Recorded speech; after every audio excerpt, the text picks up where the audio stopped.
El maestro Villagrán, el arquitecto, el gran maestro de la arquitectura, empezó a insistir en cosas muy sencillas, pero de la mayor trascendencia, que ojalá que no se olvidaran en los tiempos actuales. Empezó a insistir en que había que hacer una arquitectura de los mexicanos y para los mexicanos. Que había que hacer una arquitectura genuinamente mexicana para resolver los auténticos problemas mexicanos. Él planteaba en ese momento que los arquitectos deberían integrar, formar parte de equipos de investigación que primero salieran al país, a conocer el país, a conocer las necesidades, a conocer las costumbres, las modalidades de vida de las personas, para posteriormente poderles brindar la arquitectura que necesitaban. La arquitectura debería adecuarse y propiciar las funciones que las personas iban a realizar en sus espacios. Había que preguntarle al médico qué va usted a hacer, a la enfermera cómo va usted a funcionar, al paciente, al laboratorista, a los que cuidaban a los animales que se iban a inocular, a las vacas, a los caballos, para de ahí sacar el suero y producir las vacunas. Había que ver cómo se atendían estos animales para proyectar, imaginar los espacios adecuados para eso. ¿Y la estética qué papel jugaba entonces? La estética tenía un papel muy importante, pero de ninguna manera era el fundamental.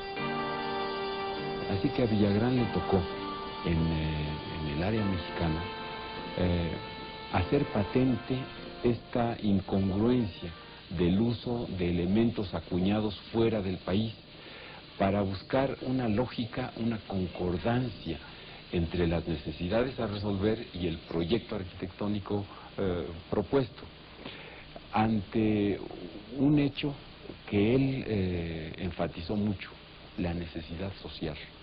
Es evidente que en ese momento México era muy consciente de sus necesidades sociales, de la existencia y de la personalidad de su sociedad. Esto se expresa a través de Villagrán en esa preocupación por resolver el aspecto social. Y de ahí surgía el estilo sencillo y simple que era necesario para una sociedad que básicamente carecía de medios.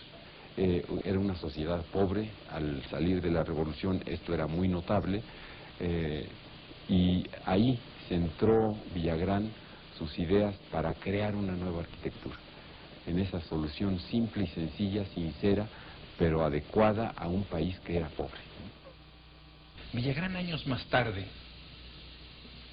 con no demasiada modestia y con todo derecho a no tenerla, decía que él había sido en México y desde muchos años antes el autor de esta corriente que en Inglaterra y en Europa de los 60 tuvo tanto éxito, el brutalismo. Dejar que simplemente el betón brut, el concreto tal como se desimbra, y el ladrillo visto sean el elemento de composición. Porque en un país pobre, una arquitectura modesta y austera debe de ser capaz de hablar a base de ingenio, no a base de pegarle Shakira, ¿no?, y lentejuelas para darle calidad solamente apariencial a la epidermis. Esta actitud de verdad y de sinceridad y de carácter eran los rasgos esenciales de ese Villagrán constructor. Hay que recordar que a él le tocó iniciar aquí o impulsar la escuela o la idea mundial del funcionalismo, pero él le dio un carácter mucho más sólido desde el punto de vista teórico. No hablaba de la funcionalidad a secas, sino hablaba de un valor arquitectónico integrado, donde la utilidad, es decir, la funcionalidad, debía de estar presente junto con la lógica constructiva, con la lógica económica, con la estética necesaria en toda obra arquitectónica y sobre todo con el principal de los valores, según él, que era el valor social que integraba a todos los demás. Por ahí deben andar las ideas básicas de la teoría de Villagrán. En esas obras, él empieza a enfrentar la construcción de edificios muy austeros, muy fuertes porque requieren de tener imagen pública poderosa y en los cuales el análisis cuidadoso del programa es el elemento central. De ahí que su primera aportación teórica, a mi juicio significativa, fue la de convencerse de que en arquitectura el elemento regente de la composición arquitectónica es el programa, que esta es una posición funcionalista. O sea, el programa, las demandas, las necesidades, los locales, sus tamaños, sus relaciones con los precios posibles para pagar, etcétera, lo obligaron a él a intentar rápidamente, no movido por razones intelectuales, sino por vivir la experiencia de construir en México unas definiciones perentorias. Desde entonces empieza a destacarse en él esta figura a caballo entre dos aguas, productor importante, creador de edificios y al mismo tiempo el que ante sus colegas tiene la tarea de reflexionar lo que hace y comunicarlo de manera que se haga extensiva a todos.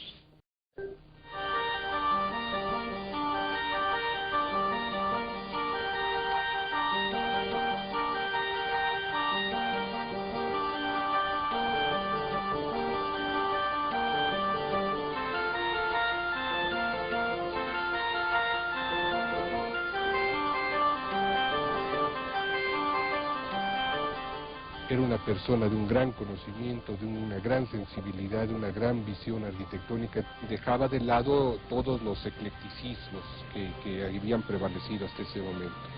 Buscaba un carácter nacional y una mexicanidad, pero no a través de repetir algunos signos más o menos ya manoseados. No se trataba de poner farolitos, ni se trataba de poner tejas, ni se trataba de poner algunos de los símbolos que usualmente consideramos como mexicanos. Entonces todo esto había que conjugarlo para hacer una obra. Y entonces la obra era una obra singular, era una obra que ahora muchos quieren encontrarle remanentes y ecos de algunos otros arquitectos, de obras del pasado, y que tal vez se puedan encontrar. Villagrán estudió en la escuela y no era ignorante de estas cosas, pero que yo creo que con todo y ello no se le quita su gran originalidad. Él no fue ajeno de ninguna manera a los aportes que hacían arquitectos en otros países, ni a los arquitectos que fungieron como los directores de la famosa escuela alemana de la Bauhaus, ni de Gropius, ni de Mies van der Rohe, ni por supuesto de Neutra, y ni qué decir de Le Corbusier, por ejemplo.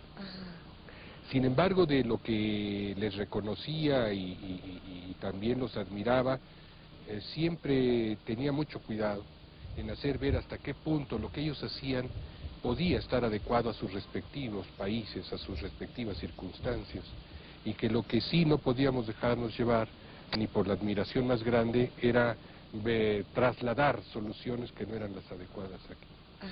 Sí, la admiración a otro arquitecto de ninguna manera debía llevarnos a copiar. ¿Por qué no se podía copiar? ¿Por qué no se podía trasladar? Pues simplemente porque nuestras condiciones son distintas, nuestra cultura es distinta, nuestra economía es distinta, nuestra tecnología y mano de obra son distintas. El movimiento que él encauzó, que él dirigió, fue totalmente espontáneo, no espontáneo, pero sí surgido de aquí. Surgido de aquí, de ver el proceso de aquí y de estar convencido de que la arquitectura debiera ser para las gentes de este momento y de este país. De ese momento. De este momento. De ese momento, o también es para la gente de este momento. Bueno, por supuesto que él está pensando que este criterio es aplicable a toda la arquitectura. Y él pensaba y sostuvo y lo dijo y lo argumentó que la gran arquitectura de todos los tiempos, hablemos de las cavernas para acá, hablemos de los egipcios para acá, de las pirámides para acá, de donde quiera, la gran arquitectura de todos los tiempos siempre ha tenido ciertas características básicas, inalterables en el tiempo y sumamente variables según las circunstancias y maneras de manifestarse. Es decir, toda esta arquitectura había sido una arquitectura útil, había servido para su fin.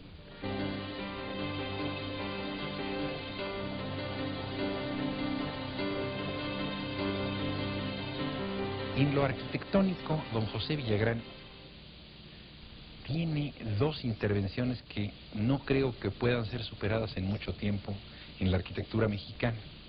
Una es el Hospital de Cardiología, realizado entre 1937 y 39 en el que hoy se llama Centro Médico del Siglo XXI, etcétera, que quedaba en las calles de Doctor Jiménez y Avenida Cuauhtémoc, queda ahí todavía.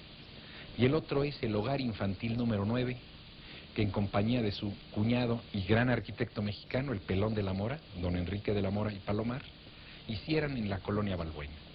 Cito estas dos obras de los 30 porque yo siento que son los momentos culminantes de la carrera de Villagrán, y en rigor de la adopción del funcionalismo como el estilo arquitectónico dominante en el panorama nacional. Y creo lo que con propiedad deberíamos llamar la Escuela Mexicana de Arquitectura. Es decir, un grupo de personas que se solidarizan, comparten puntos de vista similares, concepciones similares, y los llevan adelante. Esto es una escuela, como las escuelas de pintura, no en el sentido del edificio, sino en el sentido de personas que comparten un punto de vista, y él era el maestro indiscutible de esta escuela. Hasta ese momento, el Art Deco, el Streamline, los neocoloniales de todo corte, neomaya, todo era posible. Pero hay un momento en el que finalmente la definición nacional adopta un camino así aproximadamente certero y que culminarán en Ciudad Universitaria, y en él Villagrán juega un papel significativo, al margen de la teoría, como práctico de la producción arquitectónica.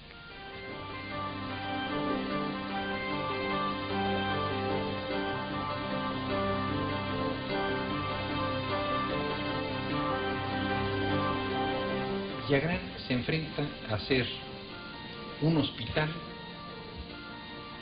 para enfermos en cardiología, dado que en México el nivel al que había llegado la cardiología, con doctores como Aceves, como Chávez y otros más, era, me parece que se llamaba Cabrera, el otro gran doctor, era el más alto del mundo. Por lo tanto, en el mundo, si querían aprender cardiología, vendrían a aprender cardiología aquí. Esto era el gran nivel alcanzaba la nación hacia la época media del gobierno del general Cárdenas. Entonces se decide hacer ese hospital, y se hace como un hospital que atenderá a enfermos de males cardíacos, a formación ampliada y de gran difusión de médicos para prepararse y ir a todo el mundo con ese conocimiento que en México se genera, y naturalmente a recibir convenciones, congresos y grandes encuentros. De ahí que el proyecto de Villagrán resuelva este complejo programa de un raro hospital, que por un lado se abre hacia la ciudad. Todos recordamos el edificio de cardiología como un gran hall curvo que se abre con una columna suelta en un anfiteatro hacia la avenida, y por el que se entra a 3 salas de conferencias. El hospital, en cambio, se retrasa. El acceso al hospital queda, Doctor Jiménez adentro, lejos de los conflictos de tránsito y de violencias de la avenida Cuauhtémoc, y es resuelto mediante una ingeniosísima entrada en la que las ambulancias suben un piso en una rampa que dice la urgencia y depositan en un magnífico acceso a los viandantes, mientras que junto a esa curva desarrolla una escalera única, creo yo, en la arquitectura en el mundo. La única escalera para enfermos cardíacos. Es una escalera que no es como todas en las que cada escalón es igual al anterior. Esta es una escalera en la que se supone que el paciente que inicia la ascensión, la inicia con una energía natural, pero que conforme asciende se fatiga, y como ese es su mal, entonces la escalera tiene un descenso logarítmico de los descansos, de manera que cada vez la escalera se va volviendo más tranquila y más sedente. Pero además el edificio de cardiología es por otras razones interesante. Hay un edificio que da a la calle, que forma la fachada urbana de un conjunto hospitalario, y que tiene en su punta el auditorio y el gran pórtico, que tiene en uno de sus extremos estas escaleras y rampas de ambulancias de las que he hablado, y que está dedicado a la enseñanza y a la consulta externa, hacia la parte exterior. Pero en cambio en la parte interior tiene otra ala que se desplaza como si no fueran paralelos entre sí, sino se desplaza libremente, en este sentido de una gran actualidad arquitectónica, creo que hoy mismo, girándolo hacia el eje térmico, y me quiero imaginar por los años 30 a la vista espectacular de los volcanes que en esa dirección quedan. a la salida del sol y al sol de la mañana. ¿Por qué? Porque ahí están los pacientes, y los pacientes entonces tendrán todos los amaneceres como espectáculo y el mejor clima posible, pues es el más benigno, y en cambio les quedará cerrado el sol de la tarde, que puede ser bastante hostil dentro de la habitación cuando uno está inmóvil, y evidentemente aislados por el otro cuerpo del viento frío del norte del Valle de México. Yo sigo creyendo que en esto, esta es una obra de arquitectura doble A, o no sé qué otro calificativo, estrellita de oro, ¿no? Es lo mejor que podemos suponer. Y lo ha sido, y ha sido representada y producida por muchos autores como una representatividad de la arquitectura mexicana del funcionalismo. Esta sería la obra maestra del funcionalismo ortodoxo mexicano, y es obra de Villagrán. O sea, cuando uno entraba a la universidad en primero, era obligatorio en arquitectura que uno pasaba a teoría con Villagrán, no había más. Hoy ya esto es más complejo, la escuela es mucho más grande, pero en aquel momento primero era con Villagrán y quinto era con Villagrán. O sea, se entraba y se salía de la carrera llevando un curso con el maestro. Por lo tanto, todos podemos decir de alguna manera el maestro Villagrán, sin forzar el término o usar una metáfora, fue nuestro maestro, nos dio clases, y nos dio clases ricas. Hablaba horrendo, hay que decirlo de una vez por todas. Le decían los pelados de primero el nembutal, porque hablaba y hablaba y hablaba. Porque era un hombre de una habla culta, y nosotros éramos unos pelafustanes, entonces hablaba con esta propiedad y de conceptos bastante difíciles de entender, pero al mismo tiempo, y esto me parece enormemente importante, tenía una enorme habilidad que sus apologistas han olvidado de Villagrán. Siempre partía de un hecho concreto, de la experiencia constructiva. Él mostraba inclusive, así me dio el cliente los planos, él sacó a balcón al doctor Chávez. Vean lo que me dibujó el doctor Chávez, cardiología la quería así, y nos enseñó unas hojas de papel cuadriculado del recetario del doctor. Miren, esta era cardiología, esta es la que hice. ¿Qué pasó entre estos dos caminos? Y ahí entrábamos a la teoría. De una práctica concreta, el arquitecto se enfrenta al cliente que es así, le piden esto, se lo dicen así, y sin embargo en la charla se puede llegar a hacerlo asá. En ese sentido, o en otro cualquiera, nos hablaba de un arquitecto que trabajó a las orillas del mar y que no tomó en cuenta las dunas y quiso un edificio y que el edificio se lo cubrió la arena, y de ahí salía la teoría. O sea, siempre era esta práctica del hombre que está en la obra, en la construcción, con los clientes, con los materialistas, con el clima, con el lugar. Y por esto su idea fundamental de que las obras arquitectónicas, dice la teoría villagraniana, están insertas en un tiempo histórico y un lugar geográfico, o sea que pertenecen a un lugar geográfico y son ahí y no en otro lado. Por lo tanto tienen un clima, tiembla, el terreno se aplasta y entonces hay problemas de subsuelo, etcétera, etcétera. Y pertenecen a un tiempo histórico. Están hechas aquí, ahora.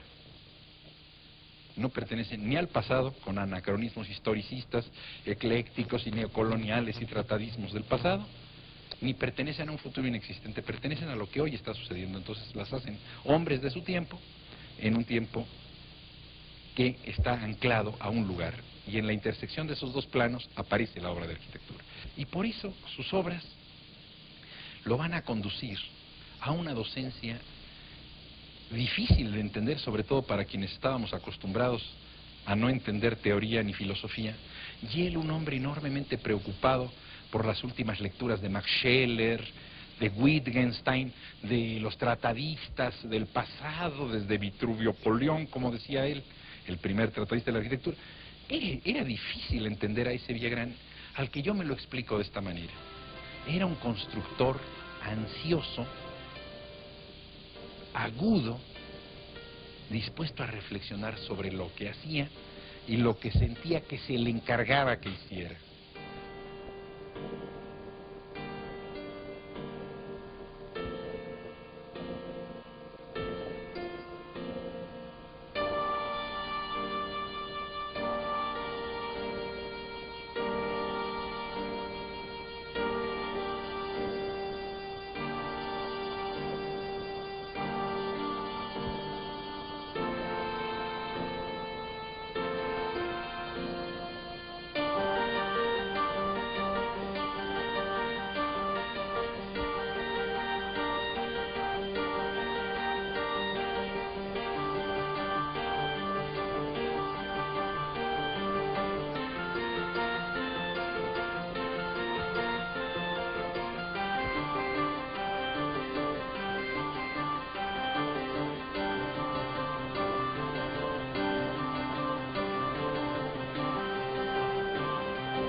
Villagrán representó